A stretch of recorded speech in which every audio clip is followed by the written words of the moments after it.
Bro, do you think that happened with India Pakistan? Because I think it was a big deal when my friends they had to purchase tickets at the last minute because again black marketing. These guys bought it for 12 to 15k, which was essentially for like should have been 3-4k at max for the stands that they were. Look, that would have essentially happened, but it's For, a because different it's India case. Pakistan. It's a different case when you get a ticket from, if I'm buyer A, I get the ticket, I sell it to a buyer B, who then sells it to a buyer C.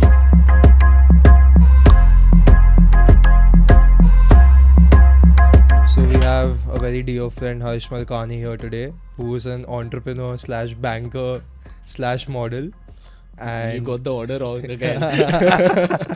I want to talk to you about consumerism, a very normal conversation that we have otherwise. And the one key thing that I've been observing, or you've been observing as well, is that there are a lot of products in the market, at least on the gram, that are kind of being pushed relating to healthcare, relating to Skincare, healthcare, all your essential oils. Yeah, exactly. And it's got to the point where everyone's actually buying these products, but the thing is that they don't know when to stop also or what to buy also. So I think it's a combination of beauty being sold and how to get about it, and these products and these companies are leveraging that very well. Post-pandemic, you'd hear a lot of cases of hair fall, for example. yeah, So when it comes to hair fall, you'd see the rise in biotin products. Like biotin has become an essential that everyone's now talking about. You go to Amazon, you go to Nykaa, you have an abundance of products that are entering the market as well as already well-established ones. And I mean, the simple way to think about it is if you just, go to your medical store nearby yeah. and you look at the big stall that's come up, like, you'd see earlier it was probably one shelf. It was 1% of the entire products that were Exactly. there. Now it's 5%. Yeah, now there's an entire rack Yeah. on health and, hair Yeah. and health, Yeah. skincare, beauty, Do you and all think of the that hair put fall thing together. is because of the vaccine? Could be. I mean, we don't know the long-term effects of it. I know that hair falls become a common trait now, and everyone's wanting to do something about it. Be it, get a laser surgery or something of that sort, to starting minimal with your products, Yeah, that you're using yeah. from a B2B or B2C that you're consuming. So that rise has been crazy, and I see a lot of brands leveraging that. But I have a big question to this. Okay. What are the long-term effects of this? Now, if I consume this product, if I take these biotin products and I supplements, am I supposed to consume them for life? Like, is it like a subscription I'm doing for That's life, where the or education is not there. is it like, when once we stop consuming it, is it that it's going to go back to normal or it's going to go worse? So there's no clarity on the longevity of, these products. In terms of what effects it has otherwise, the side effects of these products, still unknown. These are some areas that we, want to know as consumers as well. Also, it's like you don't know when to stop. So this was a point that I had brought up in the previous podcast as well, which spoke about Ayurveda, is that you will take these products or consume these products for the sake of it, like you want to solve a problem, okay?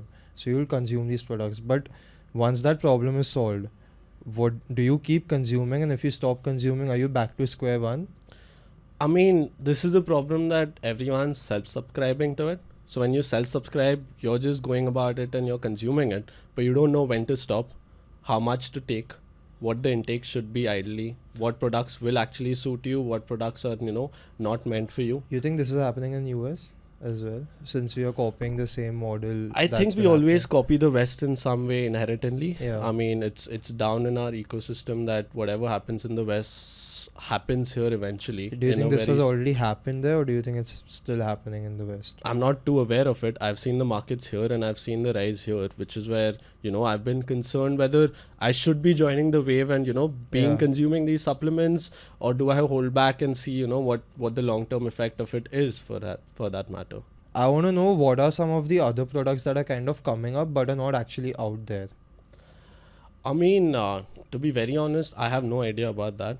Like, I can probably, the words that come to mind, of course, we're past the vitamin phase. We're past the whole multivitamin. Yeah. You had the Centrum time. Yeah, where that was, I think, Centrum was the epitome Yeah. of, just vitamin capsules. Yeah, Now you 2021. have like 30 brands that have multivitamins, have energy boosters, have skin glow, hair fall reducing agents.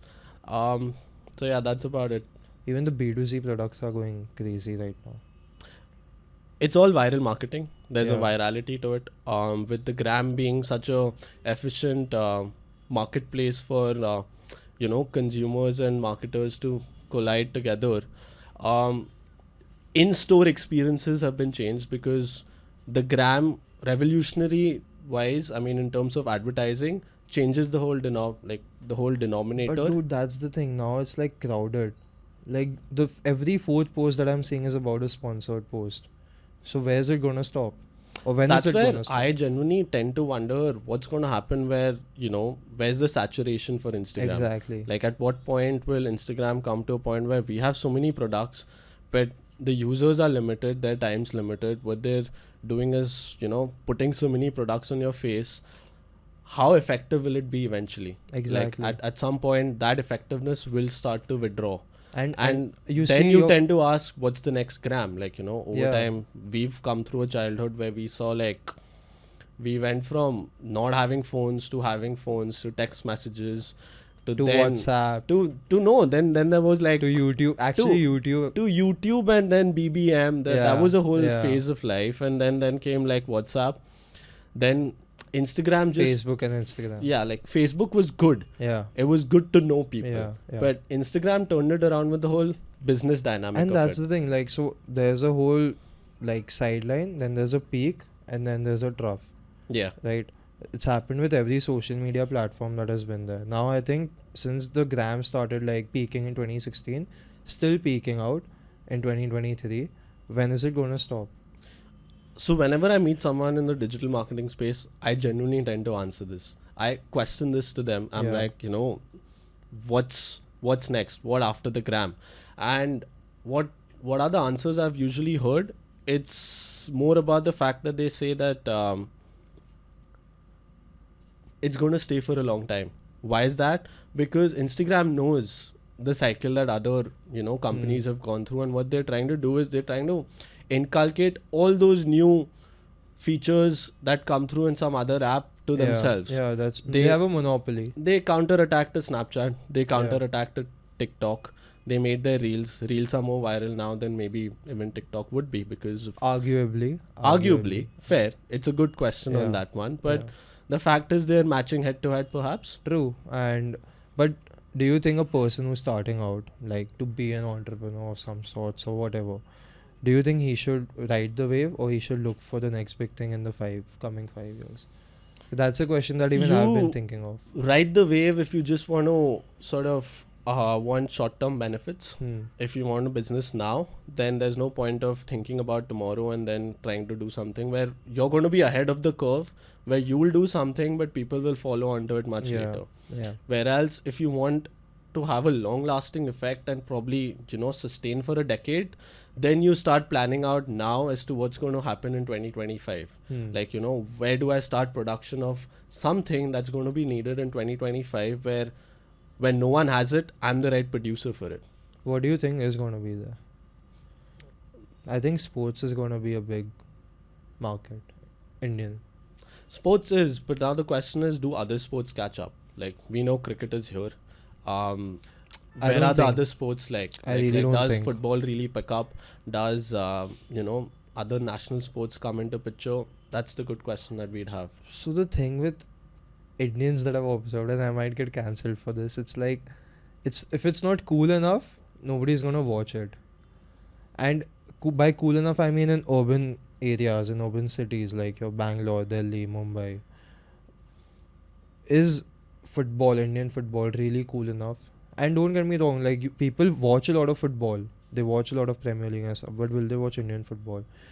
They might not follow kabaddi like the way tier 2 cities do.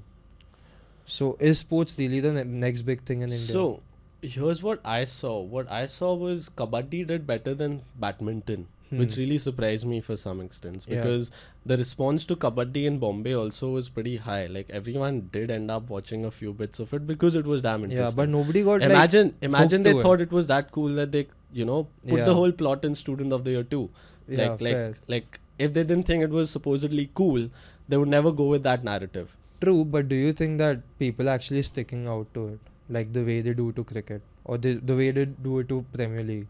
I think the next big sport, of course, in the worldscape is F1. Yeah, F1's fast and rising. yeah, Everyone's talking about it. Drive to Survive changed everything for that sport completely, yeah, single-handedly, and that sort of speaks about how the power of network can sort of change the life cycle of a sport itself. Bro, do you think So- India should ride that wave of F1 where they have the money pouring into the country? Or do you really think we should come up with our own, like not own sport, but some promote our own sport, one of us, and then go abroad and tell people to get the money? So having entertainment tax on F1 was a very bad choice. That Yeah. in hindsight, when you look back 2 years ago, we had a circuit. Yeah. India was on the grid. We had an Indian Grand Prix, and that was a perfect time for F1 to sort of boom, right? Yeah. Indians were getting accompanied by like the wave of F1 as a whole. It wasn't just a minority sport anymore, and that's where the whole transition of the government getting an transition from sports to entertainment tax on F1 really hindered the cause of Yeah. Indian Grand Prix in the future. Yeah. Now that India is not on the grid, a lot of people wish it was, because it's a lot, like it brings a lot of business, especially in today's time when everyone's really looking to sort of sponsor F1 as a whole. They did get MotoGP. Yeah, I but- believe that was a success for a For a while. for a one-off. Yeah, for the one. Now the question is, does it sustain for the next year? We don't know, I don't think. but we'll find out. Yeah. Like it'll be interesting to see what happens with the MotoGP and the the Indian Grand Prix as a whole. Fair. But do you think India should promote its own sport abroad? One of its own sport? Good. Which sport would you want it to be then? Honestly, cricket has been done in the Olympics now. So, 2028. Fair. So, I think it's reached that stage because of, again, Kohli. Yeah, But, and BCCI also played a huge role in that, I'm sure. definitely. But do you think there's any other sport that you would kind of go to the international stage and say, okay, we have arrived, and then take all the money that people would want to watch this sport, or at least take a part in this sport? Look, the 5 sports that work in India so far in like the Yeah, landscape what are of the top sorts. 5 sports? I that- think cricket goes first. Yeah. Football would be second. Second. There's like a shift of badminton, wrestling, tennis. India, I don't see the whole landscape fitting But in a lot of because you people don't are have interested in tennis. people are interested in tennis. Yeah. The point is, we need Indian players to sort of Yeah. work on a larger, nationwide global scale, where that's when the whole dynamic would change. That's where you look up to like tennis sportsmen in the country, and you'd want to follow them, sportsmen and women, of course. Yeah. But that's not happened after Sania Mirza. Bro, I think she and Mahesh Bhupati and that's true. And Leander Pace. and Leander Pace, of course, But- had like a great thing Bro, so going on. since we were talking about consumerism also before, and now we're talking about sports, if you look at it, 5 years down the line, Mm. since sports has not been a major part of India yet, if sports comes up in the next 5 years, the consumerism will peak or can peak in the next 5 years. Looking at sports. It'll guide it. It It'll will guide guide it, and it. I feel a new sport would actually be more beneficial than cricket as always, because cricket has reached its epitome. Exactly. Right, India is on its peak. Now imagine if there's so much. I don't see it rising from here Yeah, true. upward onwards, where it's like a Big unmatched thing. territory. Yeah. What it requires now is a sport that sort of is amongst the hunt, people, yeah. but goes to the national level, where India is then on the grid for it. But imagine that without any sport, we have kind of reached this peak of consumerism where every other company or every other government wants to bet on us. And now, if we have this as well, imagine what sort of thing it will go to, and imagine the crash after that. The crash after that is a big question mark. But I mean, if we again follow the West, the crash is to come Bound. someday. I think It it's is going bound to, to yeah. happen. I think in the Like, next 10 years, there we're are gonna early have- predictions of 2026, 27 being a area of recession, because consumerism will, as its whole, reach a peak, Yeah. and that's when so many startups and businesses will tend to run out of business, because Yeah. money will Demand be will shed, just demand dry will out. disappear and dissipate, and that's when you should be in a space where you're able to make the right bets. I mean, I'd personally want to be in a position. Where We'd want to be in a yeah, position, right? We've spoken about this. We'd want to be in a position where we'd be able to pick the right businesses and the right, for example, equity and stakes and stocks in the right things when they're priced so lowly in a recession, because that's the best time. Be it That's real true. estate for as well. Yeah, that's true. Like buy it for cheap and Yeah. But do you think the East is doing the right thing in that regard? Because if I look at it, East hasn't had a recession per se, like the West has, and that means they've done something right throughout the years. The growth might be slow. It's a combination of self-sustaining. I think the East is very self-sustaining, as well as they're very they don't call out their wins to a national regard. They're not you good don't you never marketeers. know you never know what's actually happening in Exactly. Japan or So in why- Taiwan. So you know why we You're follow always under the assumption that okay, they're producing well, they're great manufacturers of electronics, everything looks great, the Yeah. economy looks stable. Yeah. Now what we don't know is what's actually the fluctuations in their graph. That's not available on a global scale because somewhat all the attention goes to the West. You Yeah. talk about UK as a whole. You Because- talk about US. Because the West is a good market here. Yeah, Genuinely. Like if you look at they take away the attention from the East. To be very honest. yeah, which is why you'll not focus on the East unless you want to have a wholesome. But is the movement. East happy to be the quiet sailing? I think they've thrived in that. Robin Hood in the hood, where they're happy to not have the attention on them. I think they've Because thrived. I in mean, that. after the pandemic, all the attention went to China. Everything was focused on them. I don't think they like the attention. They Yeah, like they to didn't. do. They And I like to think- play with their laws I think they messed very up. quietly. They messed up also after having the attention. I feel. In what way? Look at COVID. All the attention went to China. They kind of freaked out in that regard in terms of managing Wuhan and everything after they got, because people were genuinely asking them questions everywhere. What Yeah. are you doing about it, or what are you going to do about it? And Chinese are not good that way, like in a way where They're supposedly stern. yeah, They're stern Yeah. and they're rigid. So they don't. they're like they don't- Batman, dude. They were kind of hide in the dark. They don't find the need to be answerable to someone Exactly. but And themselves. you look at China as a whole since the 70s, okay? They partnered with US in the 70s and stuff, whatever happened. They kind of grew very, like, quietly. And then 2010 came and they were like, okay, we are here. And then US got kind of shocked. So I think they have thrived in that manner and I think they would want to do that. So after the pandemic also, whatever you see that's happening in China right now as well, it's kind of an effect because of the pandemic. I think it's a true skill of manufacturers. The Okay. fact is, when you're manufacturing and you're B2B, you're selling to other businesses. Hmm. You want to be quiet about your business and how much you're supplying. Yeah. You want, the B2Cs to make noise. Yeah. That's what US does. Yeah. US is a thrives B2C on a market. B2C market. Yeah, China thrives on a B2B market. exactly. It sells to businesses and it keeps itself Which is shut why- out because they don't have to market to consumers. So you and I may not know what's actually happening out there. That's a very good point because I think the East is predominantly B2B mostly. Even the B2C market, that's Japan country, Yeah. it's mostly B2C in its own like area, like in its own country, not anywhere else. They don't export that much of stuff. Now, India, when you look at it in the whole Asia Pacific region, India has a B2B, but I feel it now has a more B2C model, which is kind of India started overtaken. as a B2B, is what Yeah. I'd say. They wanted to be suppliers, they wanted to give cheap labor, they wanted factories and manufacturing units to be here. What's changed is consumerism has risen to a level where they're focusing more to what's in-house, the Yeah. demand in-house, then also to the global scale. Of course, it's again, talking cents to a dollar. When you sell your stuff outside, you're getting a good price for it. yeah. So it's a much higher price and you're using your, exchange rate to your benefit. But the fact is that selling in India and the demand in India has risen to a level. So the fact that IT did so well in India Mhm. by exporting, it's B2B, but it's sustainable and it created a lot of jobs.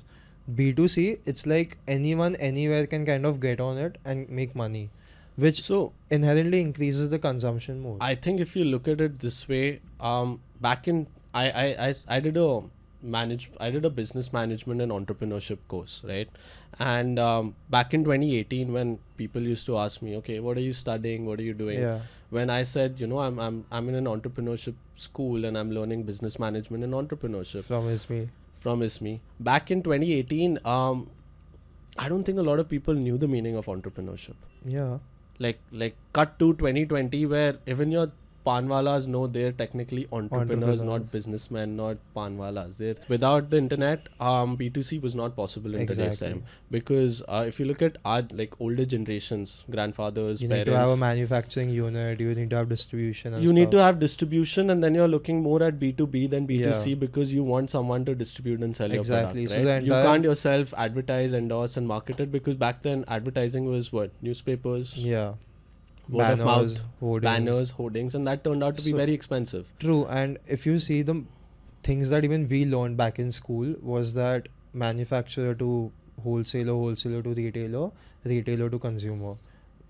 Now That whole model got has kind of disrupted changed, with, and you nobody's know- kind of talking about it now yeah, for some reason. it sort of, I feel Instagram gets noticed for the wrong things and gets Yeah. attributed, like it should be actually given a lot of credit for a lot of things that it Yeah. doesn't. Yeah. Like, I know, yes, we're all addicted to it, and there's a whole social addiction and dilemma towards that.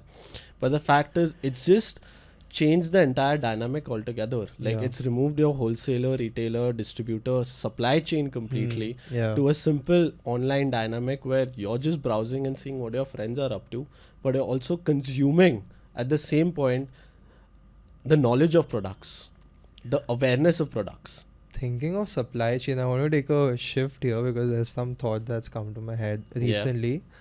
Do you think the next billionaire or a trillionaire, whoever, is someone who's going to solve the supply chain problem throughout the country?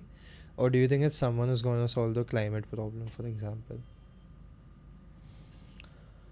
Is there a lot of scope for the supply chain problem to be solved as a whole? Yeah. I mean, yes, distribution is still...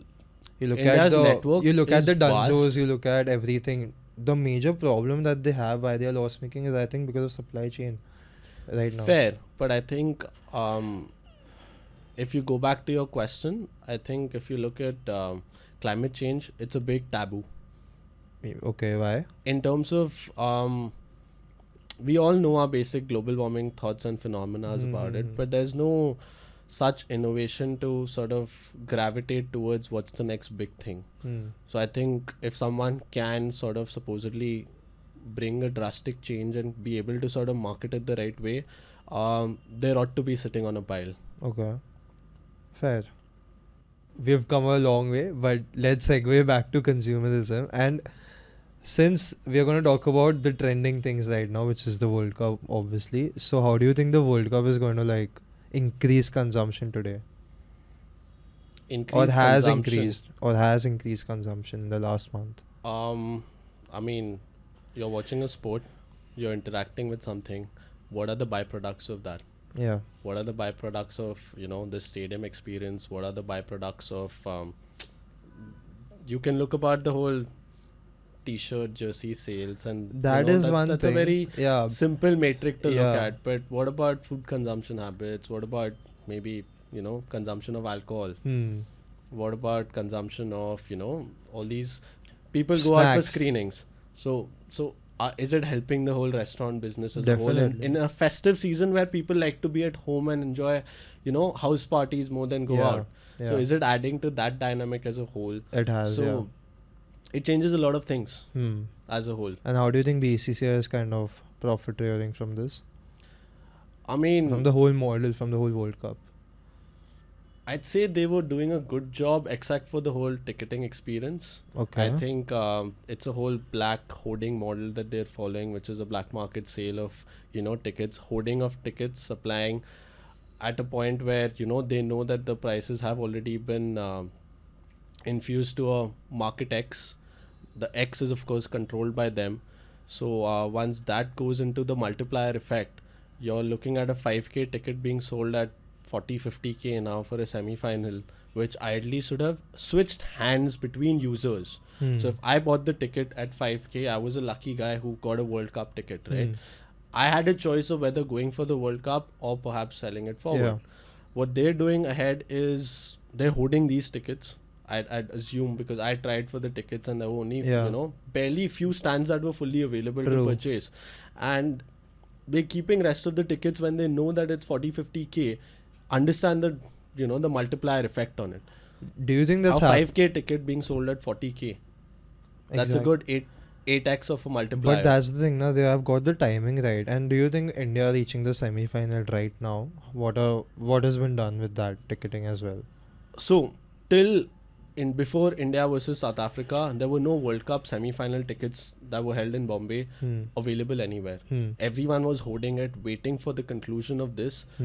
Till then, there were no tickets in the market. Once this has happened, you can see all these messages for World Cup semi-final tickets, 40-50K, prices multiplying to an 8, 10, 20x. Why? They are using the multiplier effect to benefit themselves. This is where, ideally what should have been done is what is done in Football World Cups. Yeah. You have a non-transferable ticket. If you've purchased it, it's your ticket, right? And that's how you keep it. That's how they shed the whole black money market.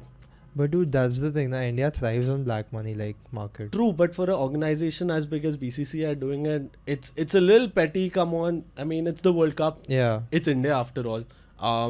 Indians are very, very, very, very, passionate about the game, and having the fans being withdrawn to not having the stadium experience because of this. Tell me this: why are the first 5-6 games of the World Cup? Why did the stands look empty? The prices of the multiplier were so high that at some point people were like, okay, why do we go ahead with this, right? Yeah. And the fact was they were never given out to the general public as a whole, which is a big topic to be spoken about. I mean, I'm very surprised how it's not caught the media attention. I don't know if it's, BCCI's strong PR handling the game where they're like, subduing all the efficiencies towards India's wins and other topics around the World Cup and sort of distracting and, controlling the whole thought process of a consumer. Or if it's, just the fact that everyone's so engrossed in the festivities that there's no one really covering this as a topic of a whole. I think people are just busy with the entire thing that's going on. You'd be surprised. There's been a recent case that was filed in West Bengal where the Kolkata Cricket Board was accused of hoarding and black marketing of tickets, and that case has now sort of got the headlines, but it's still not got the nationwide attention that it deserves. I think it's because of PR. It is PR. It is very strong PR. Like when I still look for the news on Google, it comes probably I need to scroll down because I know of it, right? Otherwise, there are like topics like India win, BCCI putting out this and that. But the fact is, where are the tickets? Yeah. I mean, if one wanted to purchase it before the World Cup, why were only 25% of the tickets out for sale? Bro, do you think that happened with India-Pakistan? Because I think it was a big deal when my friends, they had to purchase tickets at the last minute because, again, black marketing. These guys bought it for 12 to 15K, which was essentially for should have been 3-4K at max for the stands that they were. Look, that would have essentially happened, but it's a different because it's case. India-Pakistan. It's a different case when you get a ticket from, if I'm buyer A, I get the ticket, I sell it to a buyer B, who then sells it to a buyer C. Switching of hands, right? But what's happening here is there's no switching of hands. It's just being hoarded to a point where when you know that the ticket prices can be added to a multiplier is when... So ideally, if I got a 5K ticket, I would sell it for 10K, I keep a 5K profit. Yeah. The person who purchased it for 10K then sells it for 15, right? So there's a disparity of, 10K being as profit being distributed between the two of us.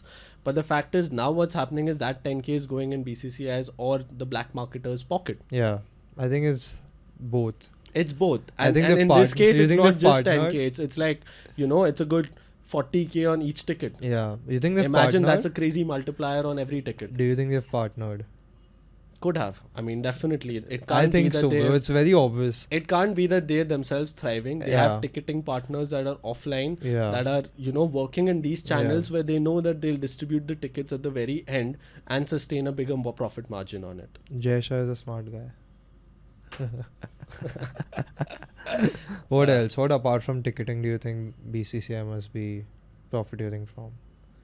I mean, I don't know. Like, I mean, there's ample of things that they might be doing, but this is one thing that's, come to my attention vastly, and I'm surprised how Nobody's talking about there's it. no like crucifixion or enough knowledge about this. Bro, I don't know why. We talk about these things and we observe these things, but I don't know why isn't anyone else like talking about this?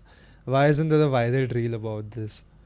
I don't know. I'd like to know, Yeah, like I'd yeah. like to see someone Like whenever, having. so after everything that So- we so discussed, then- you then- tell me, right? Why hasn't anyone thought about it? That's the thing you say. I have two thoughts and theories about this. Either people have tried it and there's been like a series of men in black that come to your doorstep and be like, get it off the grab because you can't talk about Yeah. BCCI like this.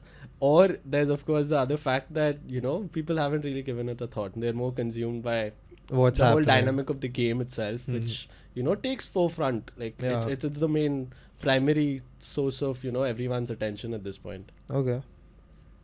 No, that's a very heavy thing for people, I think, to digest it right now. Yeah, fair. Maybe, I mean, I tend to wonder, what if India was losing? What if India was losing, and what if, that multiplier didn't come into place?